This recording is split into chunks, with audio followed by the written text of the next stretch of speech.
Assalamualaikum warahmatullahi wabarakatuh. Perkenalkan, kami dari kelompok 6 akan mempresentasikan hasil kerja kelompok kami tentang manajemen persediaan, capital budgeting, sistem pengendalian manajemen, dan pengendalian kerja. Sebelum itu, izinkan saya untuk memperkenalkan teman-teman saya. Yang pertama ada Vina Arsya Alivia, yang kedua Haryadi, yang ketiga Nurul Izzah Syafitri, yang keempat Said Noval Azani Akbar, yang kelima Sonya Sundari, dan Syarifah Syahira. Baiklah, langsung saja kita masuk ke materi yang pertama. Saya Haryadi akan menjelaskan tentang manajemen persediaan. Nah, selanjutnya ada pengertian manajemen persediaan. Manajemen persediaan merupakan salah satu bagian dari perusahaan.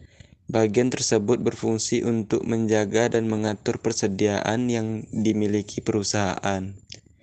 Beberapa aktivitas yang dilakukan dalam manajemen persediaan adalah mulai dari cara memperoleh persediaan, menyimpan, hingga persediaan tersebut dimanfaatkan.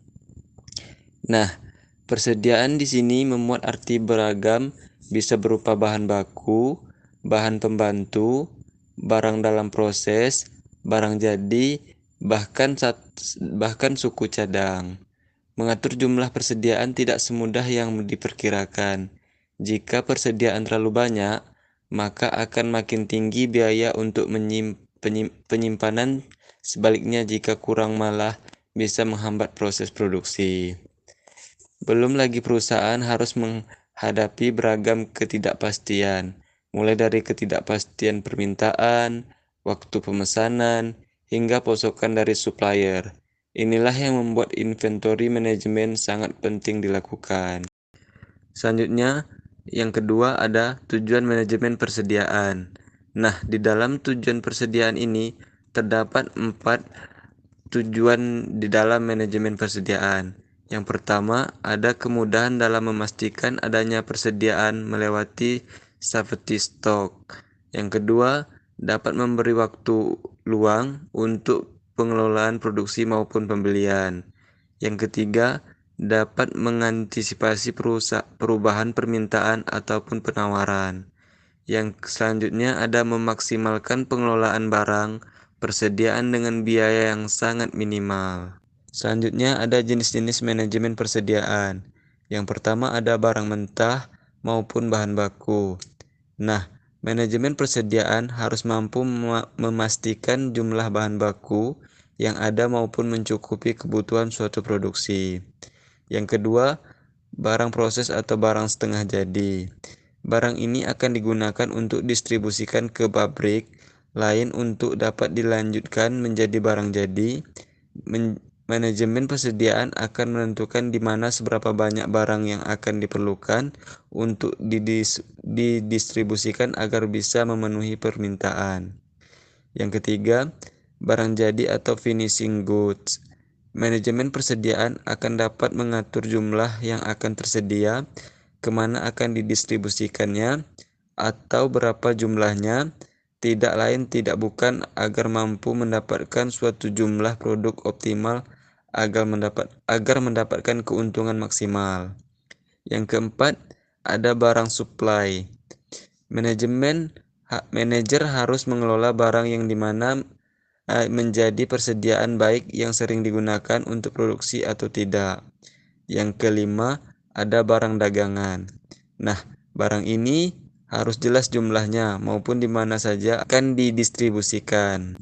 Selanjutnya ada fungsi manajemen persediaan. Yang pertama ada mengantisipasi kekurangan persediaan. Hal ini harus diperhatikan terutama bagi perusahaan yang berfokus dalam memproduksi barang. Meskipun pada umumnya suplai bahan memang sudah pasti datang sesuai jadwal. Langkah antisipasi tetap penting untuk dilakukan untuk berjaga-jaga. Seumpama persediaan datang terlambat akan berpotensi mengganggu proses produksi. Yang kedua, ada mengantisipasi pesanan persediaan ternyata tidak sesuai dengan kebutuhan. Nah, di dalam kondisi ini, seperti pesanan yang tidak sesuai mungkin jarang terjadi. Namun bukan tidak mungkin bisa terjadi Perusahaan selalu harus memastikan pesanan persediaan yang diterima apakah sudah sesuai yang dibutuhkan untuk proses produksi. Yang ketiga, berjaga-jaga jika persediaan yang dibutuhkan ternyata tidak ada pesanan. Nah, di dalam fungsi ini dilakukan manajemen persediaan adalah untuk memastikan persediaan bahan selalu tersedia. Langkah ini untuk mengantisipasi jikalau bahan yang bisa digunakan tidak ditemukan di pasaran, bisa karena stok habis atau hal lainnya. Yang selanjutnya ada menjamin lancarnya proses produksi, terutama bagi perusahaan yang berfokus dalam memproduksi barang. Proses produksi harus dipastikan tetap berjalan. Hal ini dilakukan supaya tetap bisa meraih keuntungan dan menyediakan kebutuhan bagi konsumen. Nah, oleh karena itu, inventory manajemen ini sangat penting demi menjaga ketersediaan persediaan supaya tetap bisa diproduksi. Pendekatan metode manajemen persediaan. Yang pertama ada metode EOQ atau Economic Order Quantity. Biasa disebut dengan metode kuantitas pesanan ekonomi. Merupakan salah satu metode pengelolaan persediaan dengan cara membeli persediaan sesuai dengan pesanan yang diterima. Misalnya, perusahaan mendapatkan pesanan. Sudah ditentukan oleh pemesan berapa jumlah pesanan, spesifikasi, serta waktu kapan harus selesai. Dengan begitu, perusahaan akan memperhitungkan beberapa kebutuhan bahan, spesifikasi, serta berapa harga bahan baku untuk memenuhi pesanan tersebut. Jadi nanti sudah jelas berapa kebutuhan dan nominalnya. Yang kedua ada metode MRP atau Material Requirement Planning. Lebih dikenal dengan metode perencanaan kebutuhan material, merupakan metode pengendalian serta perencanaan persediaan untuk menjamin bahan baku selalu tersedia. Selain untuk menjaga supaya bahan baku tetap ada untuk digunakan, metode ini pun berguna untuk memastikan persediaan berjumlah sedikit. Semakin sedikit jumlah persediaan, otomatis biaya untuk menjaga persediaan tersebut juga semakin dikit. Dalam metode ini, akan dilakukan beberapa perencanaan, mulai dari penjadwalan pembelian, jadwal produksi, hingga waktu pengiriman persediaan bahan baku. Yang ketiga, metode JIT atau Just in Time. Biasa disebut dengan metode tepat waktu, memungkinkan perusahaan sebisa mungkin dibuat tidak menyetok atau memiliki persediaan, sehingga perusahaan diusahakan memiliki persediaan nol atau mendekati nol. Hal ini karena jika posisi perusahaan seperti itu, biaya persediaan juga tidak akan dikeluarkan. Perusahaan akan mengusahakan untuk membeli persediaan hanya saat sedang dibutuhkan saja, sehingga jumlahnya bisa disesuaikan dengan kebutuhan dan tidak akan ada yang sisa. Metode yang keempat adalah metode analisa ABC. Dalam metode ini, dilakukan penggolongan persediaan di mana dasar penggolongan tersebut adalah nilai serta persediaan. Yang dimaksud nilai di sini adalah nilai total dari persediaan, bukan harga persediaan per unit. Setiap item persediaan akan diberikan label sesuai kelasnya masing-masing. Ini dilakukan karena setiap item persediaan diperlakukan berbeda. Metode yang kelima adalah metode periodic review. Dalam metode ini, memungkinkan dilakukan pemesanan persediaan bahan dalam jarak waktu yang sama. Jadwal pesan barang sudah terjadwal secara rutin, manajer keuangan dapat memperkirakan berapa pengeluaran untuk pembelian bahan baku tersebut. Metode ini punya keunggulan tersendiri.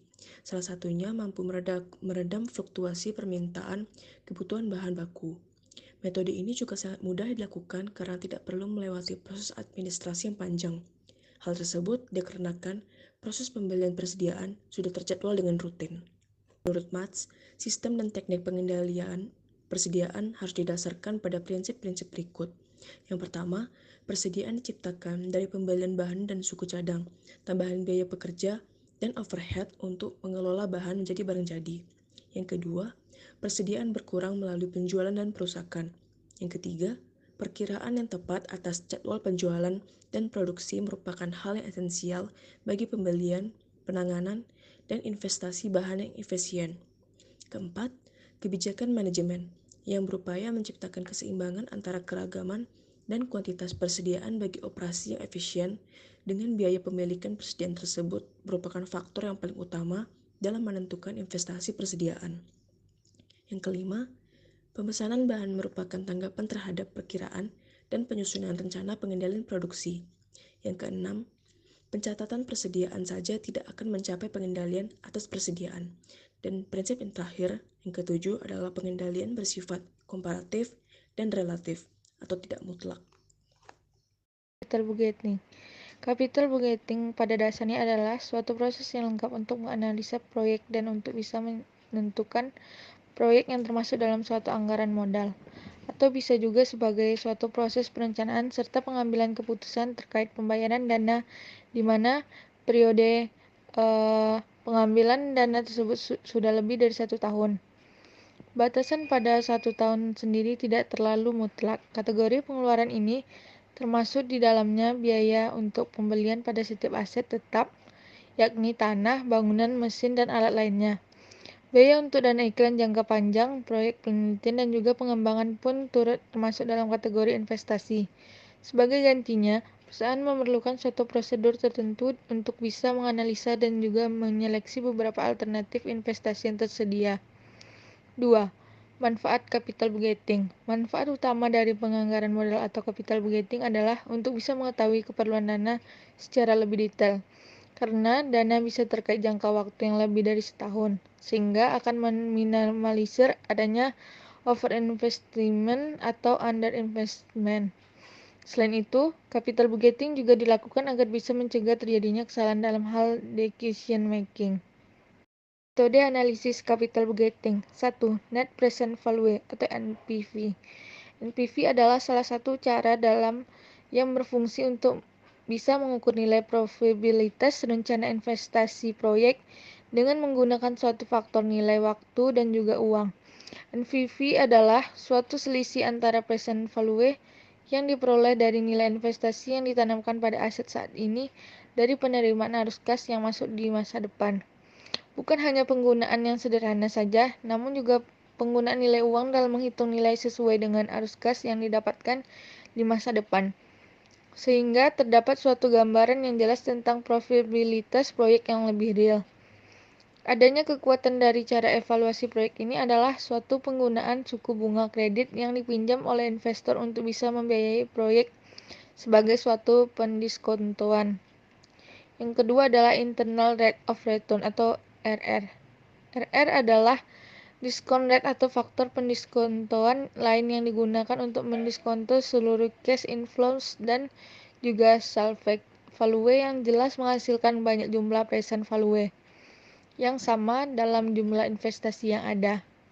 Apabila perhitungan pada IRR lebih besar daripada cost of capital, maka return yang dihasilkan pun jelas akan lebih besar daripada yang diharapkan. Dengan adanya nilai return yang besar, maka proyek investasi tersebut pun akan bisa diterima. Sebaliknya, bila nilai IRR lebih rendah daripada cost of capital, maka perkiraan return yang dihasilkan dari usulan investasi akan lebih kecil daripada yang diharapkan, sehingga proyek investasi tersebut akan menjadi tidak layak. Tahapan proses capital budgeting. Terdapat 8 tahapan proses dalam capital budgeting.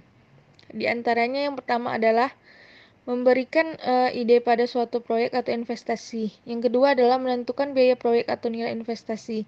Yang ketiga, pada manajemen harus dapat menentukan struktur modal atau capital struktur. Yang keempat, manajemen akan menentukan biaya modal. Yang kelima, manajemen akan memperkirakan cash flow yang diharapkan dari proyek, termasuk juga pada nilai proyek dan aset. Yang keenam adalah mengestimasikan risiko cash flow proyek dengan menggunakan distribusi probabilitas cash flow. Yang ketujuh adalah dengan menerapkan nilai mata uang, cash flow masuk yang telah diharapkan dapat digunakan untuk memperkirakan nilai properti.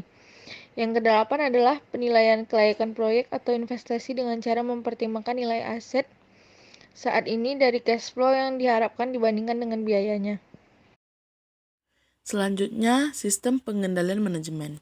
Yang pertama ada pengertian sistem pengendalian manajemen.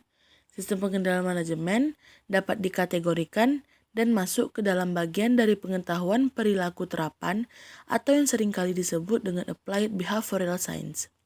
Hal ini memiliki arti sistem pengendalian manajemen sebagai sistem yang berisikan berbagai tuntutan bagaimana menjalankan serta mengendalikan sebuah perusahaan maupun organisasi yang baik berdasarkan berbagai asumsi yang ada. Berikutnya ada fungsi sistem pengendalian manajemen. Yang pertama ada melakukan perencanaan yang tepat untuk sebuah perusahaan, lalu melakukan koordinasi yang tepat antar bagian, melakukan proses komunikasi informasi yang baik, mengambil sebuah keputusan akan suatu hal, memotivasi pekerja atau sumber daya manusia yang bekerja di sebuah perusahaan agar memiliki perilaku atau nilai dan norma yang sesuai terhadap tujuan perusahaan. Melakukan kendali akan segala hal yang terjadi di sebuah perusahaan, menilai kinerja sumber daya yang ada di dalam perusahaan, meningkatkan sistem akuntabilitas sebuah perusahaan, merangsang serta membangkitkan rasa patuh terhadap aturan operasional yang berlaku, melakukan perlindungan terhadap segala aset yang ada di sebuah perusahaan, dan yang terakhir mengelola segala kegiatan yang terjadi pada sebuah perusahaan sehingga pelaksanaannya efisien dan efektif. Selanjutnya ialah manfaat sistem pengendalian manajemen. Yang pertama, mengetahui sudah sejauh mana program yang sedang dilanjutkan oleh perusahaan. Yang kedua, mengetahui jika ada berbagai penyimpangan yang terjadi dalam proses pengerjaan suatu aktivitas.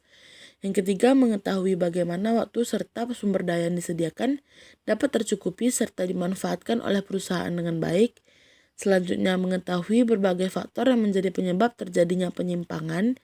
Selanjutnya, memberikan ruang bagi supervisi perusahaan untuk melihat serta merenungkan pekerjaan yang mereka miliki, lalu menerima informasi serta berbagai perspektif dari orang lain mengenai sebuah aktivitas.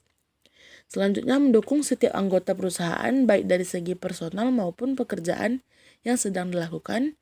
Selanjutnya, memastikan setiap orang memberikan reaksi yang proaktif serta reaktif. Selanjutnya, memastikan kualitas pekerjaan yang dilakukan memenuhi standar yang telah ditentukan. Yang terakhir, memastikan setiap anggota perusahaan tidak mengalami kesulitan ataupun masalah baik dalam hal pribadi maupun tugas perusahaan.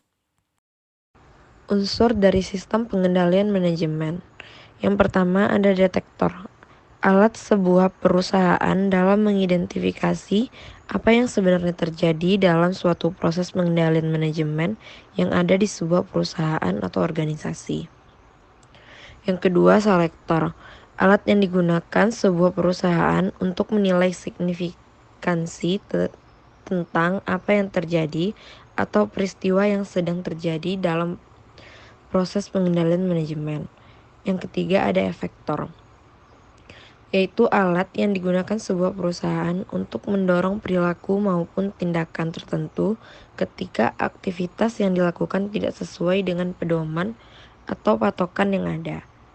Yang keempat ada komunikator, yaitu alat yang digunakan untuk melakukan transmisi informasi antara bagian detektor menuju asesor maupun sebaliknya. Tahapan dari sistem pengendalian manajemen. Yang pertama ada pemrograman.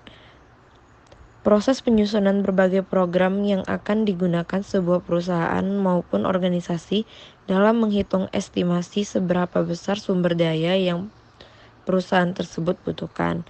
Yang kedua ada penganggaran. Proses perencanaan serta pengendalian manajemen yang dinyatakan dalam satu keuangan tertentu yang nantinya akan digunakan oleh sebuah perusahaan untuk periode waktu tertentu. Anggaran yang akan disusun di tahapan ini oleh perusahaan didasarkan pada berbagai anggaran yang ada di pusat pertanggungjawaban. Yang ketiga, operasi dan akuntansi, yaitu proses pencatatan melalui berbagai sumber daya yang digunakan oleh perusahaan serta pendapatan yang diperoleh selama periode waktu tertentu.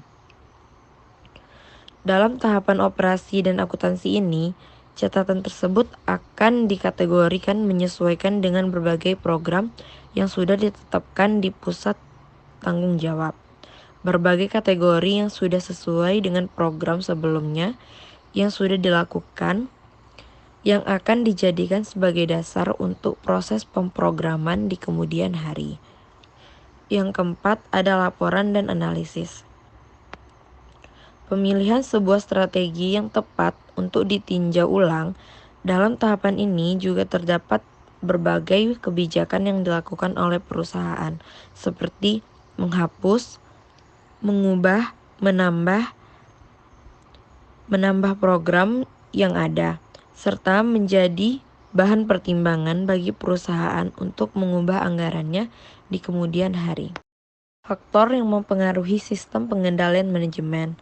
Faktor yang pertama yaitu ukuran serta penyebaran enterprise.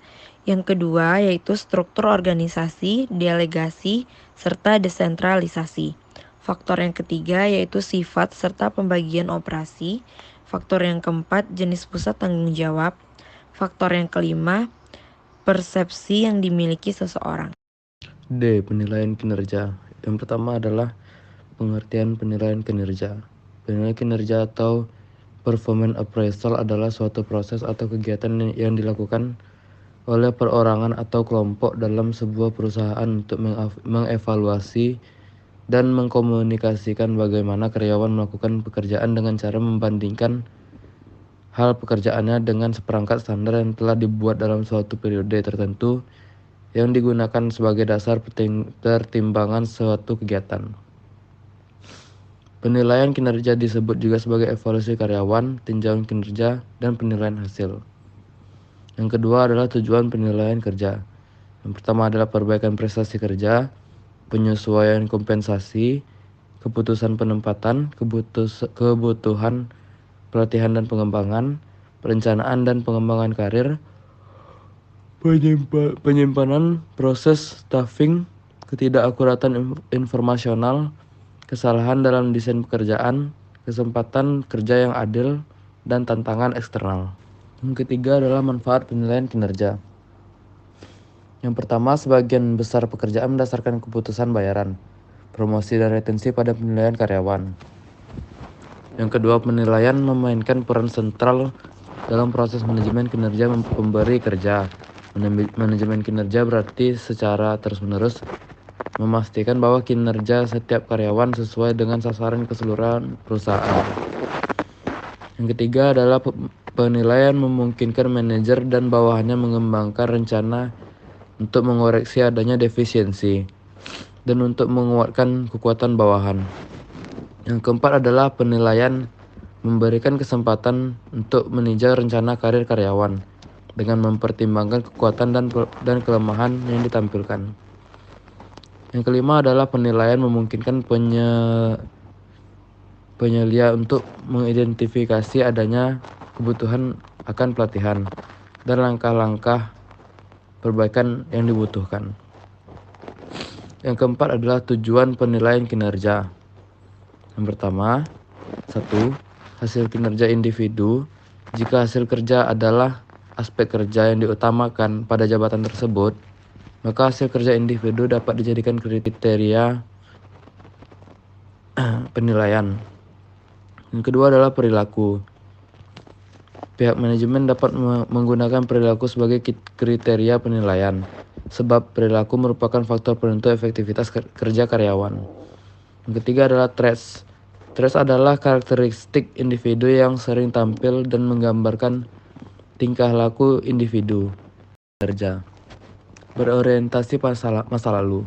Yang pertama adalah skala peringkat, kedua daftar pertanyaan, ketiga metode dengan pilihan terarah, keempat metode peristiwa kritis, kelima adalah metode catatan prestasi, keenam adalah skala peringkat dikaitkan dengan tingkah laku, yang ketujuh metode peninjauan lapangan, yang kedelapan tes dan observasi prestasi kerja. Yang selanjutnya adalah berorientasi masa depan. Yang pertama, penilaian diri sendiri. Yang kedua, manajemen berdasarkan sasaran. Yang ketiga adalah implikasi penilaian kinerja individu dengan pendekatan MB ataupun manajemen by objektif. Yang keempat adalah penilaian dengan psikolog. Dan yang kelima adalah pusat penelitian. Permasalahan penilaian kinerja. Yang pertama adalah bias penilai. Kesalahan yang sering terjadi adalah pada si penilai.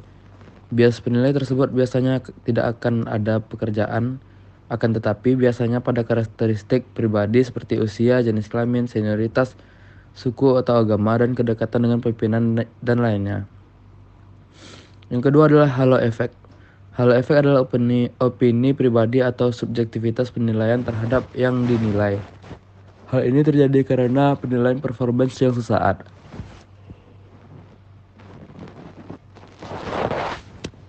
Yang ketiga adalah central tendency. Central tendency adalah kondisi penilaian yang dilakukan tidak secara komprehensif. Penilaian yang dilakukan hanya melihat rata-rata tingkat produktivitas pekerja. Hal ini terjadi karena kurang adanya keakraban antara penilai dan yang dinilai. Yang keempat adalah kelunakan. Leniency adalah penilaian yang diberikan terlalu lunak atau murah. Dengan memberikan nilai yang tinggi kepada yang dinilai, bias kemurahan hati ini seperti itu tidak dikehendaki karena hasilnya para pegawai bakal terlihat lebih dari kenyataan yang sesungguhnya. Yang kelima adalah keketatan. Strictness adalah penilaian kinerja dilakukan secara ketat. Kadang-kadang, penilai yang akan memberikan penilaian yang rendah terhadap kinerja seseorang. Nah, meskipun sebenarnya beberapa karyawan kinerja di atas rata-rata.